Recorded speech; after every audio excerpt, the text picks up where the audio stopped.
இயேசு கிறிஸ்துவுக்குள் உடன் பிறந்த சகோதர சகோதரிகளே, உங்கள் அனைவருக்கும் இனிய மாலை வணக்கங்கள்.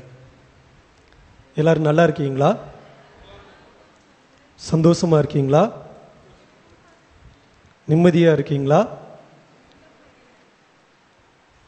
எனக்கு ஒன்னத்துக்குமே பதில் இல்லை. எல்லாரும் சந்தோஷமா இருக்கீங்களா?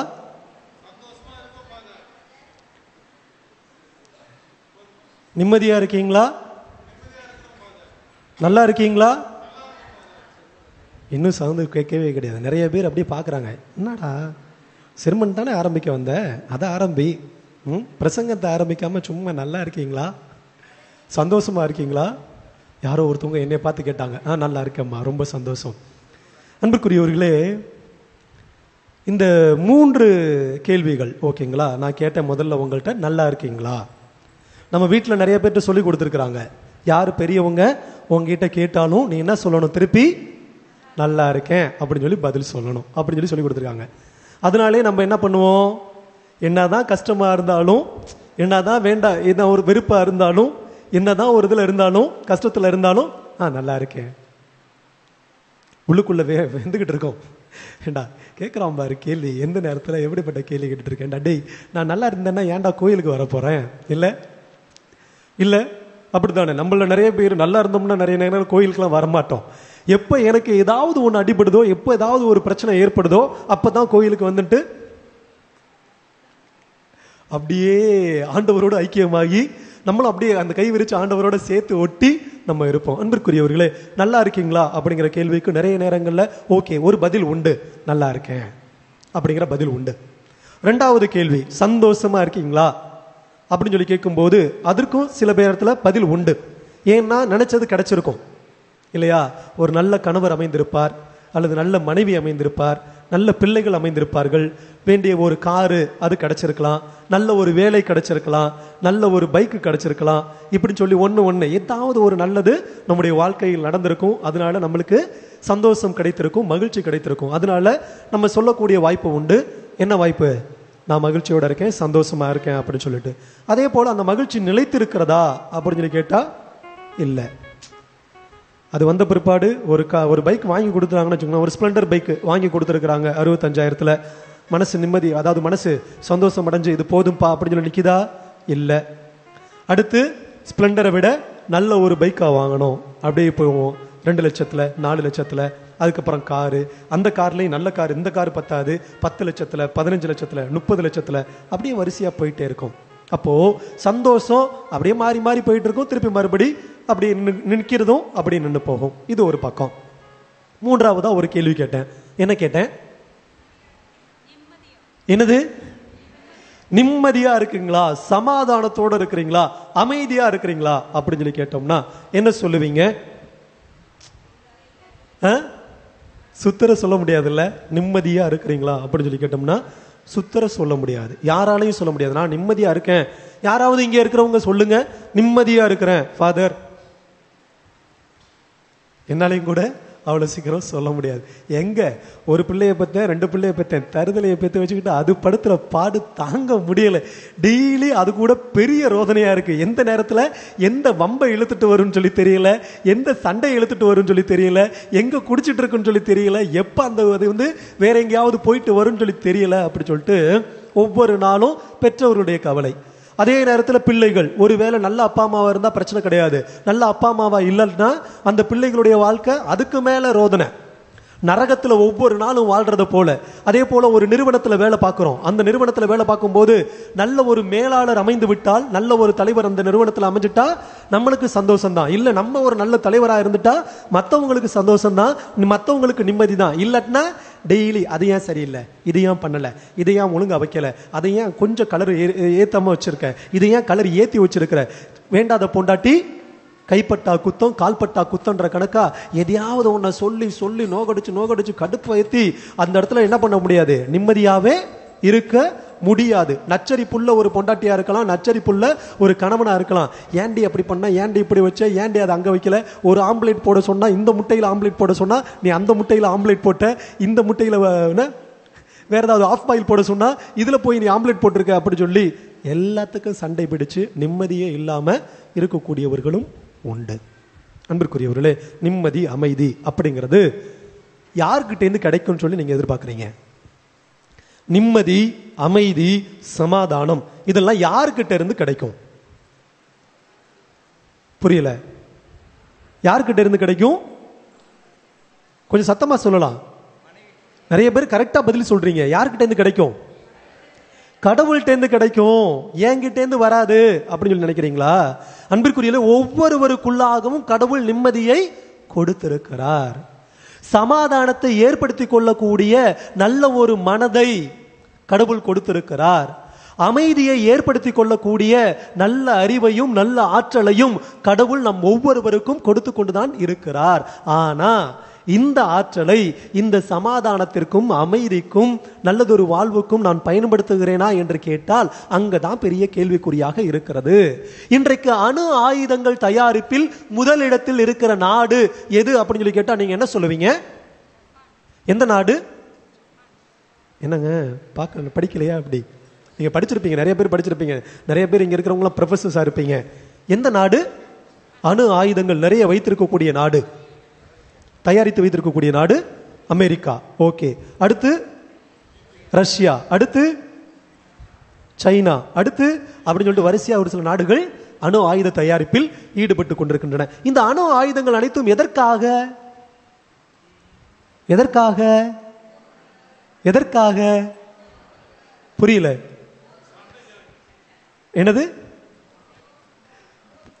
போர் வந்தா, சண்டை வந்தா அடுத்தவனை கொல்லணும், அடுத்தவனை காலி பண்ணிடணும், அடுத்த நாட்டை முழுசா ஒன்னும் புல்லு பூண்டு தெரியாம அழிச்சிடணும், பக்கத்தில் இருக்கிற நாட்டுக்கு எப்போதும் ஒரு பயத்தை கொடுத்துக்கிட்டே இருக்கணும். வல்லரசு நாடுடா என் நாடு, இல்ல வல்லரசு நாடு என் நாடு, என்கிட்ட கொஞ்சம் சீண்டுன கொஞ்சம் வாலாட்டுன முடிஞ்சிச்சு, கதம் மோகையா, உன் நாட்டை ஒண்ணுமே இல்லாத லெவலுக்கு நான் அழிச்சு விட்டுருவேன் அப்படின்னு சொல்லி அந்த பயத்தை ஏற்படுத்த வேண்டும் சொல்லி வச்சிருக்கிறாங்க.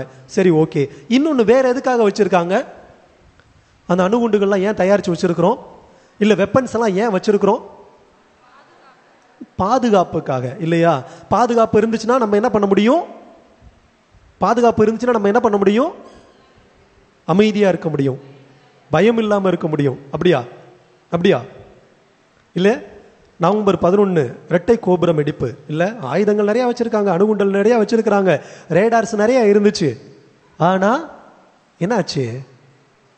என்னாச்சு? ஒசாமா பின் லேடன் சல்லுன்னு கொண்டு போய் ரெண்டு வச்சு இடிச்சு தள்ளிட்டு போயிட்டே இருந்தாப்ல, இல்ல? அணு ஆயுதங்கள் இருந்தால் பாதுகாப்பு இருக்கும், அணு ஆயுதங்கள் அல்லது ஆயுதங்கள் இருந்தால் அமைதி இருக்கும், ஆயுதங்கள் இருந்தால் நம்ம யாரும் எதுவுமே செய்துவிட முடியாது, நாம அமைதியில் வாழ்ந்து கொண்டிருக்க முடியும், நம்முடைய குடும்பம் அமைதியில் வாழ்ந்து கொண்டிருக்க முடியும் அப்படின்னு சொல்லி நம்ம நினைக்கலாம். அன்பிற்குரியவர்களே, அந்த ஆயுதங்கள் ஒருபோதும் என்ன பண்ண முடியாது? உபயோகப்படாது, அமைதியை கொடுக்க முடியாது, அந்த பாதுகாப்பை ஒரு நாளும் கொடுக்க முடியாது. ஆயுதங்கள் தயாரித்து வைத்திருந்தாலும் அவன் பயத்துல தான் இருந்து கொண்டிருக்கிறான். எப்போதும் ஒரு கோல்டு வார். யாருக்கு? ரஷ்யாவுக்கும் அமெரிக்காவுக்கும் இடையில ஒரு கோல்டு வார். எப்படா இவன் எழும்பி வருவான்னு சொல்லி தெரியல. ரெண்டு பேருமே ஆளாளுக்கு பயமுறுத்தி கொண்டு அங்கே அந்த விழிப்போட தான், அந்த பயத்துல தான் வாழ்ந்து கொண்டிருக்கிறார்களே ஒழிய அந்த இடத்துல நிம்மதியோ சமாதானமோ அமைதியோ கிடையாது. அப்ப ஆயுதங்கள் அமைதியை கொடுக்க முடியும், பாதுகாப்பை கொடுக்க முடியுமா அப்படின்னு சொல்லி கேட்டா கொடுக்க முடியுமா? முடியாது. சண்டைகள், ஈகோ, வீட்டுக்குள்ளாக நீ என்ன சொல்றது நான் என்ன சொல்றது, நீ என்னடி பேசுறது நான் என்னடி பேசுறதுன்னு சொல்லிட்டு, இல்ல அப்பா சொல்றத நான் என்ன கேட்கறது, அம்மா சொல்றத நான் என்ன கேட்கறது அப்படின்னு சொல்லி சண்டை போட்டு கொண்டிருந்தோம்னா, அந்த வீட்டுல அந்த ஆயுதத்தை பிடித்து கொண்டிருந்தோம்னா, கோபம் என்கின்ற ஆயுதத்தை, ஆணவம் என்கின்ற ஆயுதத்தை, நான் தான் அப்படிங்கிற ஒரு ஆயுதத்தை பிடித்து கொண்டிருந்தா அந்த இடத்துல அமைதி இருக்குமா? இருக்க முடியாது.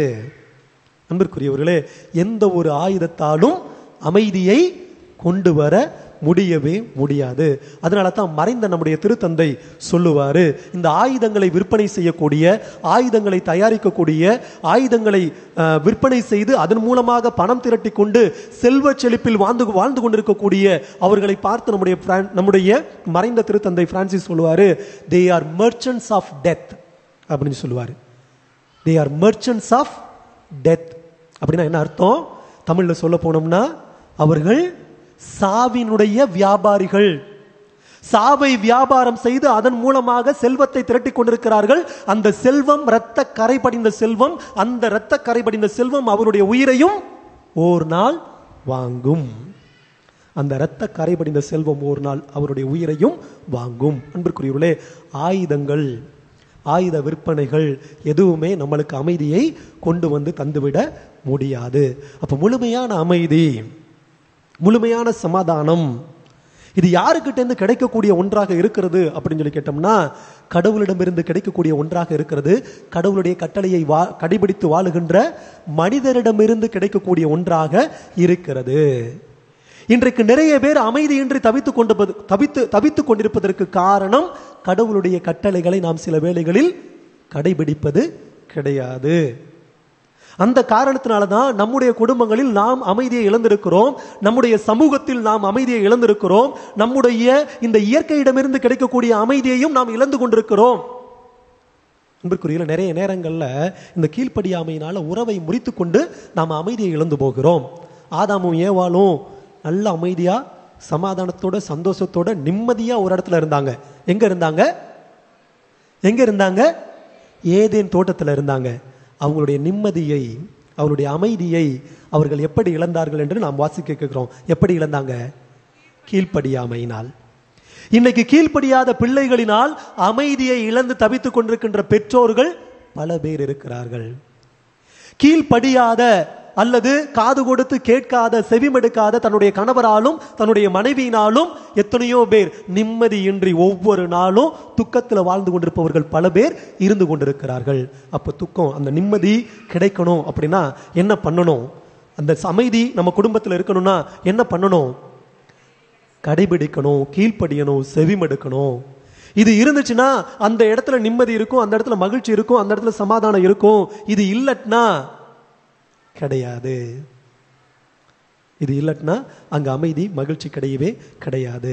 ஆதாமும் ஏவாளும் கீழ்ப்படியாமையினால் அமைதியை இழந்தார்கள். அதே போல தாவீதை பொறுத்த மட்டில் கடவுள் சொல்லுவார், இவன் என்னுடைய நண்பன் அப்படிங்கிற அளவுக்கு அவனோடு, கடவுளோடு நல்ல உறவோடு இருந்து கொண்டிருந்த அந்த தாவீது ஒரே ஒரு காரணத்தினால தன்னுடைய அமைதியை இழந்து போயிட்டான். உரியாவினுடைய மனைவியை அவன் என்ன பண்ண ஆசைப்பட்டதுனால, அவள் மீது கொண்ட அந்த இச்சையின் காரணமாக, அந்த காரணத்தினால என்ன பண்ணிட்டான்? அவனுடைய அமைதி போச்சு. குடும்பத்துக்குள்ள பெரிய பெரிய பிரச்சனைகள் உருவாச்சு. வரிசையா குடும்பத்துக்குள்ள பிரச்சனைகள் உருவாச்சு. அன்பிற்குரியவர்களே, சில நேரங்களில் ஆசைகள் நம்முடைய அமைதியை கெடுத்துவிடும். முறையற்ற ஆசைகள் தேவையில்லை. அந்த ஆசைகளை தூக்கி தூர வச்சாதான் இந்த குடும்பம் நிம்மதியா இருக்கும், இந்த குடும்பம் அமைதியா இருக்கும். தாவீதினுடைய குடும்பம் அமைதியின்றி தவித்ததற்கு காரணம் அது மாதிரியான ஒரு பாவச் செயல். அன்பிற்குரியவர்களே, அதே போல யோசிச்சு பார்ப்போம். ஜேக்கப்புடைய வாழ்க்கையில, யாக்கோபு அவருடைய வாழ்க்கையில அவர் ஒரு செய்தியை கேள்விப்படுகிறார். தான் அன்பு செய்த அந்த மகன், கடைசி மகன், யார் அவரு? யோசேப்பு அப்படிங்கிறவரு செத்து போயிட்டான். அவன் ஏதோ ஒரு காட்டு விலங்கு கொன்றொழித்து போய்விட்டது அப்படின்னு சொல்லி கேள்விப்பட்ட பிற்பாடு அவருக்கு என்னாச்சு? தன்னுடைய அமைதியை அவர் இழந்தார். அன்புக்குரியவர்களே, சில நேரங்கள்ல நம்முடைய உறவுகள் நம்மை விட்டு பிரியும் போது, அல்லது உறவுகளை நம்முடைய வார்த்தைகளால் நாம் சாவடித்து விடும் போது, அல்லது நம்முடைய வார்த்தைகளால் நம்முடைய வார்த்தைகளால் அவர்களை சாவடித்து, அவருடைய வார்த்தைகளால் நாம் சாகின்ற பொழுது என்ன ஆகுது? நம்முடைய அமைதியை நாம் இழந்து விடுகிறோம். அன்பிற்குரியவர்களே, கடவுள் என்ன சொல்லியிருக்கிறாரு அப்படின்னு சொல்லி பார்க்கின்ற பொழுது, இன்றைக்கு நீங்கள் உள்ளம் கலங்க வேண்டாம். நீங்க கலங்காதீங்க. உங்களுடைய எதிரிகளை குறித்து கலங்காதீங்க. உங்களுடைய கடன் சுமைகளை குறித்து கலங்காதீங்க. உங்களுடைய சண்டை சச்சரவுகளை குறித்து கலங்காதீங்க. நீங்க மற்ற எல்லாவற்றையும் குறித்து நீங்க என்ன பண்ணாதீங்க? உள்ளம் கலங்காதீர்கள், மருள வேண்டாம். ஏன்னா நான் என்ன பண்றேன்? உங்களோடு இருக்கிறேன். உலகம் தர முடியாத அமைதியை, உலகம் தர முடியாத சமாதானத்தை, உலகம் தர முடியாத ஒரு நிலை வாழ்வை நான் உங்களுக்கு கொடுக்கிறேன் அப்படின்னு சொல்லி நம் ஆண்டவர் இயேசு கிறிஸ்து கூறுகிறார். அன்பிற்குரியவர்களே, இந்த உலகம் ஆயுதத்தினால கொஞ்ச நாள் நம்மளை அமைதியா வாழ வைக்க முடியும். கொஞ்ச நாள். இந்த உலகம் ஒவ்வொரு நாளும் உருவாக்கி கொண்டிருக்கின்ற அழகு சாதன பொருட்களால, மின்னணு சாதன பொருட்களால, இன்னும் விதவிதமான அழகு பொருட்களால நம்மளை கொஞ்ச நாள் நிம்மதியா இருக்க வைக்க முடியும், கொஞ்ச நாள் சந்தோஷமா இருக்க வைக்க முடியும். இந்த உலகம் தன்னுடைய பணத்தினால, தன்னுடைய அதிகாரத்தினால, தன்னிடம் இருக்கின்ற செல்வ செழிப்புகள்னால கொஞ்ச நாள் உங்களையும் என்னையும் நிம்மதியா கொஞ்சம் சமாதானத்தோட இருக்க வைக்க முடியும். ஆனா நிரந்தரமான அமைதியை ஒரு நாளும் இந்த உலகம் கொடுத்து விட முடியாது. நிரந்தரமான அமைதி கடவுளுடைய கட்டளைகளை கடைபிடித்து, அவரில் நம்பிக்கை கொண்டு, அவரில் விசுவாசம் கொண்டு, அன்பு செய்து, விட்டு கொடுத்து, மன்னித்து வாழ்வதில் தான் முழுமையான அமைதி இருக்கிறது. பெற முடியும். முழுமையான சமாதானத்தை நாம் பெற்றுக்கொள்ள முடியும். அன்பிற்குரியவர்களே, ஒரு சின்ன ஒரு கதை என்னன்னா, அந்த தாத்தா ஏறக்குறைய 98 வயசு தாத்தா. அந்த தாத்தா ஏறக்குறைய இறக்கும் தருவாயில் இருக்கிறார். நான் போய் பார்க்குறேன். நன்மை கொடுக்கறதுக்கு கூப்பிடுறாங்க, அவஸ்தை கொடுக்கறதுக்கெல்லாம் கூப்பிடுறாங்க. ஏறக்குறைய அந்த தாத்தாவுக்கு ஒரு 4-5 முறை, நான் ஒரு 10 முறை மேலே கொடுத்துட்டேன். தலைவர் சாகுற மாதிரி இருக்கிறாரு, ஆனால் சாக மாட்டார். ஓகேங்களா? சாகுற மாதிரி இருக்கார். ரொம்ப கஷ்டத்தில் இருக்கிறாரு. அந்த குடும்பம் ஃபுல்லாக கஷ்டத்தில் இருக்குது. அவர் இறந்தா கொஞ்சம் நலமா இருப்பற மாதிரி தான் இருக்குது. இருந்தாலும் நம்ம அது மாதிரி நினைக்க முடியாதுல்ல. அவர் வாழணும் அப்படின்னு சொல்லிட்டு நாம போயிட்டு ஒவ்வொரு முறையும் இந்த அவஸ்தை கொடுத்து கொண்டு கடவுளுடைய திருவுடலையும் திரு ரத்தத்தையும் கொடுத்து அவரை தேற்றி கொண்டு வருகிறோம். போயிட்டு சொல்லி சொல்லி பார்த்துட்டு வந்துட்டு இது பண்ணிட்டு வர்றோம். திடீர்னு ஒரு நாள் அவருக்கு தோணுச்சு, ஃபாதர் கொஞ்சம் கொளறி தான் பேசினாரு, நான் பாவ மன்னிப்பு வேணும், எனக்கு பாவ சங்கீர்த்தனம் கொடுங்க. அதுக்கு முன்னாடிலாம் பாவ சங்கீர்த்தனம் அவர் கேட்க விரும்பலை. நான் பொது மன்னிப்பு கொடுத்துட்டு வந்துகிட்டு இருந்தேன். அவர் பாவத்தை அறிக்கையிடலை, பாவ மன்னிப்பு வேணும் அப்படின்னாரு. சரிப்பா, ஒரு நாள் போகிறோம் அப்படி சொல்லிட்டு போனேன். 98 வயது முதியவர், சில பல ஆண்டுகளாக படுக்கையில் கிடந்தவர், பாவ மன்னிப்புக்கு கேட்கிறார். சரின்னு சொல்லிட்டு போனேன். அவர் சொல்றது எனக்கு ஒன்றும் புரியல, நான் சொல்றது அவருக்கு புரிஞ்சிச்சான்னு சொல்லி எனக்கும் தெரியல. ஆனா அந்த பாவ மன்னிப்பு கொடுத்து அவர் பாவ சங்கீர்த்தனம் பண்ணார். கேட்குறேன், ஒரு சிலதுக்கு புரிகிற மாதிரி இருந்துச்சு, ஒரு சிலதில். அப்புறம் கடைசியில் பாவ மன்னிப்பு கொடுத்துட்டு அவருக்கு அந்த அவஸ்தை கொடுக்குறேன். அவருடைய முகத்தில் ஒரு பிரகாசம், அவருடைய முகத்தில் ஒரு அமைதி, அவருடைய முகத்தில் ஒரு தெளிவு. அதுக்கு முன்னாடியெல்லாம் அவருடைய முகத்தில் பார்த்தோம்னா ஒரு மாதிரி என்னமோ இருள் அடைஞ்சது மாதிரி இருந்துச்சு. அவருடைய முகம் சிரிப்பு இல்லை, ஒரு புன்னகை இல்லை, எல்லாத்தையும் பார்த்தா ஒரு எரிச்சல் அடைஞ்ச ஒரு முகம் மாதிரி இருந்துச்சு. அந்த நொடியில் அவருடைய முகம் மாறியது. அன்பிற்குரியவர்களே, அடுத்து கொஞ்ச நாள்ல அவர் நல்லபடியாக இறந்தார். மன்னிக்கலட்னா நல்ல ஒரு மரணம் கூட கிடைக்காது. நிம்மதியான ஒரு மரணம், நிம்மதியான ஒரு இறப்பு கூட நமக்கு அமையாது. அன்பிற்குரியவர்களே, நம்முடைய வாழ்க்கையில சில நேரங்களில் நாம் நிம்மதியின்றி தவிப்பதற்கு காரணம், அமைதியின்றி தவிப்பதற்கு காரணம் மன்னிப்பு கொடுக்காம இருக்கிறது. இன்றைக்கு ஆண்டவர் சொல்லுகிறார், உலகம் தர இயலாத சமாதானத்தை, அமைதியை நான் கொடுக்கிறேன். என்னை யாரெல்லாம் துன்புறுத்தினாங்களோ அவங்கள நான் மன்னிச்சு அவங்களுக்கு அமைதியை நான் கொடுத்தேன். அதே போல நீங்களும் சரி அதே அமைதியை ஒருவரோடு பகிர்ந்து கொண்டு வாழ உங்களை நான் அழைக்கிறேன் என்று சொல்லி இறைவன் நம்மை அழைக்கிறார். நாம் அந்த அமைதியை பகிர்ந்து கொண்டு வாழ இந்த திருப்பலியில ஜெபிப்போம். இறைவன் நம்மையும் நம்முடைய குடும்பங்களையும் நாம் செய்கின்ற அனைத்து பணிகளையும் நிறைவாக ஆசீர்வதிப்பாராக. ஆமென்.